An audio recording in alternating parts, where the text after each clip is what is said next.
Good evening. It is Tuesday, February the 2nd. This is Saigon John with the Daily Hoosier Daddy on Octane Infinity TV. We're now into week 15 of our Hoosier Daddy JV Fantasy Basketball League. 2 days are now in the books. Let's see how our fantasy matchups are doing. Starting off with Taco Del Mar versus I Eat Tacos Del Mar. In 2 days, Chris got contributions from 9 players, while Edwin had 11. While Taco Del is getting tremendous shooting from the field, they are getting beat by I Eat Tacos in the other 8 categories. Most of the categories are close. Edwin's biggest lead right now is in scoring. No surprise there. He got 70 points combined from Joe Johnson and Kevin Durant tonight. Chris would be buried in scoring if it weren't for having Monte Ellis. He scored 34 on 13 of 22 shooting. Edwin leads Chris 8-1 for now, but Wednesday will be a busy day. He will have 8 players in his lineup, while Chris, on the other hand, has 11 eligible players, but right now I'm seeing that he currently has 3 on the bench, so I'm hoping he plays 2 of them to make things a little interesting. We'll wait and see how that works out. Moving on to our next matchup, though, we have Jobbers versus Workers. Workers, my team that I just renamed a few nights ago. Now, after last night, after Monday night, I led 5-3. Adam has had 12 contributing players to my 10.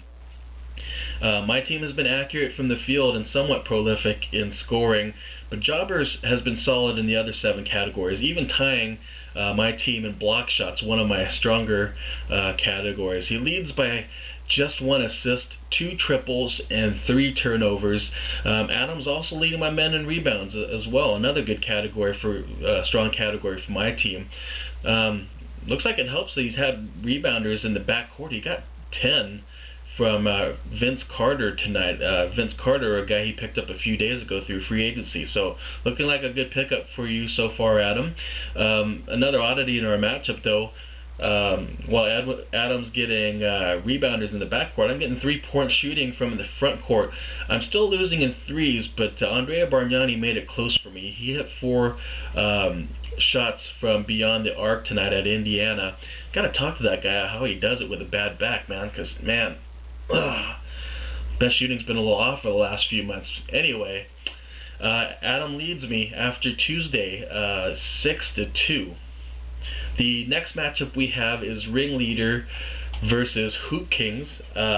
Bill has not made any roster moves. He's sticking to his 13 guys that he has, although Hito Turkoglu got hurt on Sunday with a fractured orbital bone. Better look that one up. Anyway, on the flip side, Renee still has Brandon Roy out with that hamstring injury. They both had 11 contributing players for the first 2 nights.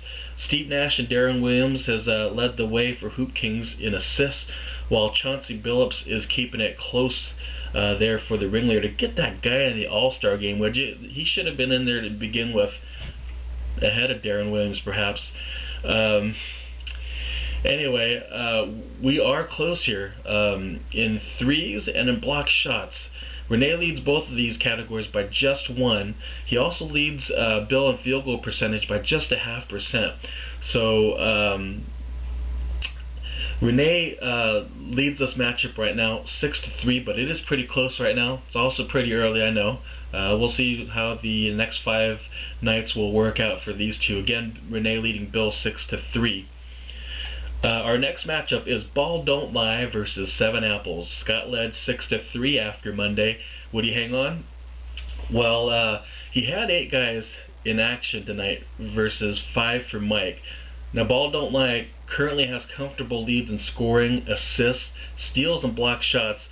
But the 5 guys for Mike, a bunch of fighters, man. He got double-doubles from the Fighting Irishman, Troy Murphy, and Andrew No-Gut, while Eric Gordon led his team in threes, who outshot BDL 7-4 from beyond the arc tonight. Meanwhile, for Scott, after having bad news about losing Chris Paul, looks like he got a nice surprise in the return of Devin Harris.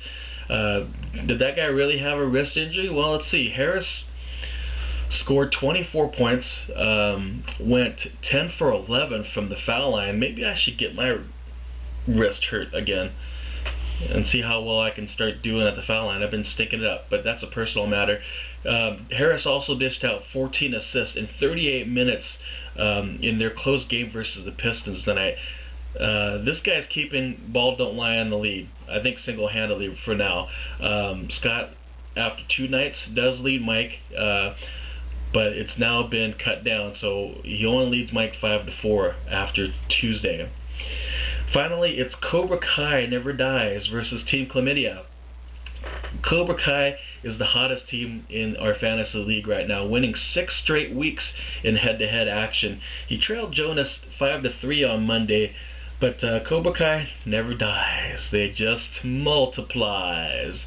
And by that I mean, after first 2 nights, Evil Mike has set his lineups to where he's had 14 contributing players for the first couple nights. Elton Brand and Al Jefferson, these newly acquired players via trade, hasn't even played yet this week. So look out, there might be some more damage to be done here.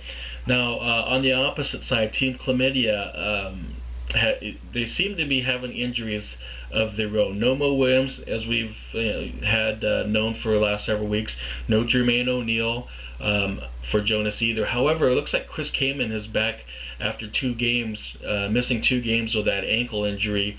Let's see how he did. Big numbers for him. 21-11 tonight at Chicago. Looking at the scoreboard here, both teams are split in the percentage categories right now, and it's close. We do have a lead change today because Cobra Kai has stepped it up in 3s. So they take over that category. Team Chlamydia is just getting wasted in assists, though. It was 35-15 in favor of Cobra Kai. 15 of them came from LeBron James, man.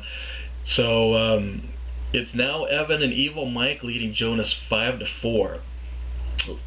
Let's go to league leaders now for week 15. Again, we're 2 nights into the books here, and it looks like the Cobra Kai Never Dies lead in 3 categories, leading in 3-pointers made, rebounds, and assists. Ball Don't Lie appears to be leading in 2 categories with steals and block shots. 7 Apples is leading from the field, shooting over 58%. Edwin's I Eat Tacos been dead on from the foul line, shooting over 90%. And Hoop Kings has the fewest turnovers with 15.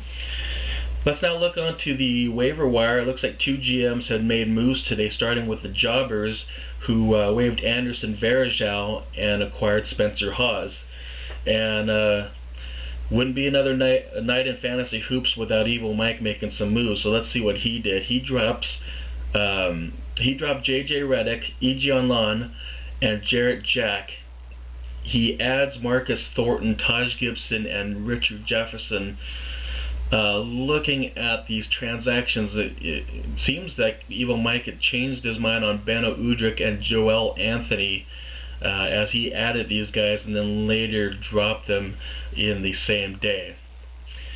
NBA Wednesday, there will be 11 games on the schedule, including a doubleheader on ESPN with the Heat visiting Boston and the Suns taking on Denver. In local broadcasting, KGW TV will have the Blazer game at Utah.